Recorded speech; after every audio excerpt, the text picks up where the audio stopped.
Just a few months ago, as Trump and Biden walked onto the debate stage, the election we were expecting was looking like a boring rerun. He challenged me to a golf match. He can't hit a ball 50 yards. I told you before, I'm happy to play golf if you carry your own bag. Think you can do it? But now, we go to breaking news of an apparent shooting at a rally for former U.S. President Donald Trump.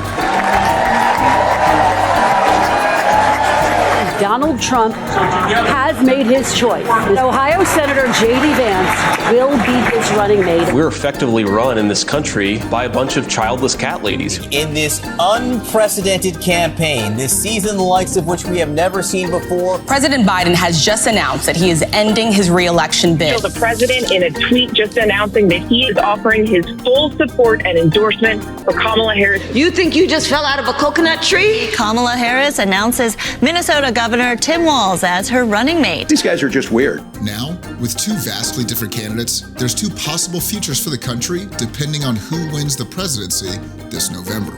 But with over 1 out of every 3 voters citing either inflation, jobs, or the economy as the most important issue on their mind, it's clear that Americans are focused on their wallets in 2024. To get insights on the differences between Kamala Harris and Donald Trump, we spoke with Fortune's senior editor-at-large. I'm Jeff Colvin. I recently wrote an article about the two candidates for the presidency and which one would be best for business. Probably the biggest economic issue that will face the next president, whoever it is, involves a tax bill that was enacted in 2017, a big, once-in-a-generation kind of tax bill. And it is scheduled to expire at the end of next year, the end of 2025. When it passed, the bill did cut taxes for a vast majority of Americans, regardless of their income level. But since 2017, the perception of that law has been mixed, with many saying it favors the wealthy. Supporters of the bill, particularly the Republicans trying to pass it, originally defended these high-income and corporate tax cuts by assuring the benefits would trickle down. How are these tax cuts going to help the blue-collar worker? And we're going to give this business an ability to write off the investments that they make in this business, to buy more machines, to hire more workers, to raise wages. But data from 2018 showed it had, quote, very little effect on wages. And in 2022, the Tax Policy Center reported that extending the law would add $3 trillion to the federal debt, while a majority of the tax cuts would benefit the wealthy. Republicans in general are in favor of not letting it expire. The Democrats in general are in favor of letting it expire. If it does expire, taxes on non-corporate businesses like sole proprietorships will go up.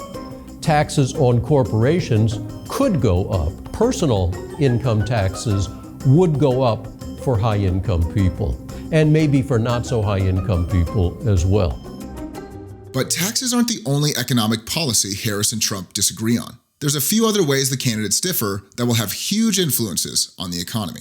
Other big economic issues that will face the next president include labor. The Democrats have generally been very pro-labor, and it must be said that President Biden has absolutely been the most pro-labor president ever. It's true. Despite criticism over his handling of a 2022 railroad strike, Biden has continued to make headlines throughout his term for pro-labor actions, including becoming the first president in history to stand on a picket line.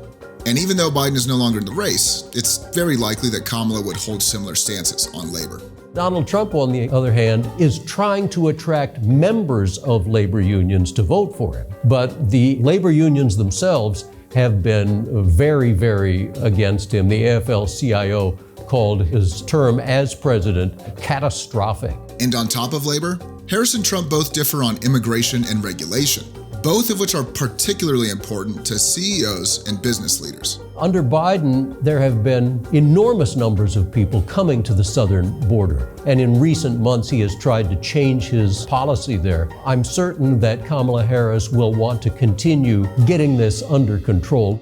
Donald Trump was very tough on immigration when he was president. Trump has said he would launch the biggest deportation ever. It's worth mentioning, however, that when he was president last time, he also said he was going to impose an enormous deportation, and he simply didn't do it. Another issue that's of great importance to business is regulation. When Donald Trump was president, he pulled back on regulation. And I've spoken to many CEOs who say, yes, absolutely. From the day Donald Trump became president, They could feel the difference when they were dealing with the regulatory authorities. President Biden has gone the other way. He's made the regulatory authorities much more active, making things, frankly, tougher for business. Similarly, if Harris becomes president, she will almost certainly continue the very activist regulatory policy that Biden has had. But despite all their differences, there's one thing Kamala Harris and Donald Trump both agree on, and it's costing Americans billions of dollars. Tariffs. A tariff is a tax, in essence, so that if a company in the United States wants to buy something from another country, then the company here in the U.S. has to pay something to the U.S. Treasury. So politicians on both sides of the aisle take advantage of this widespread belief that tariffs are paid by the exporting country. For example, Trump, now candidate Trump, has said the tariffs he imposed on China brought billions of dollars into the U.S. Treasury, which is true.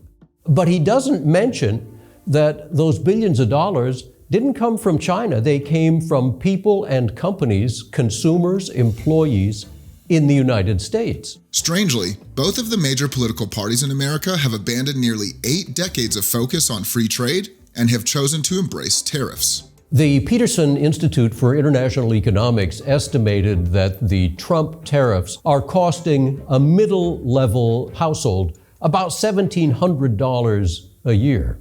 Now, that calculation hasn't been done for the current Biden tariffs specifically. However, those tariffs are still quite similar. But if it's costing their voters thousands every year, why are they doing this? Well, both candidates want to look tough on one particular country. China.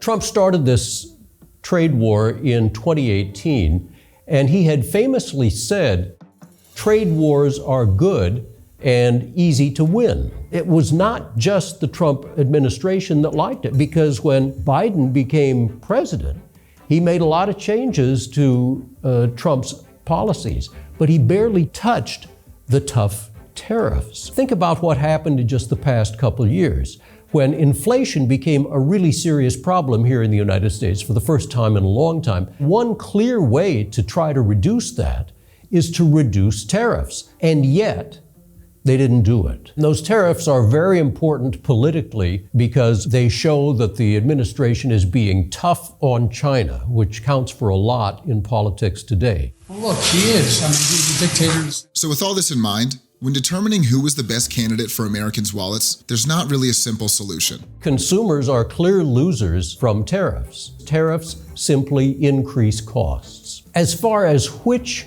candidate would be the best president for business, it's not an easy answer to come up with. CEOs are looking at it as pretty much a flip of the coin. And it's frankly, they won't quite say this, CEOs won't quite say it, but they don't really like either one. They find different things to dislike about the two candidates, but it's hard to say which one they like best.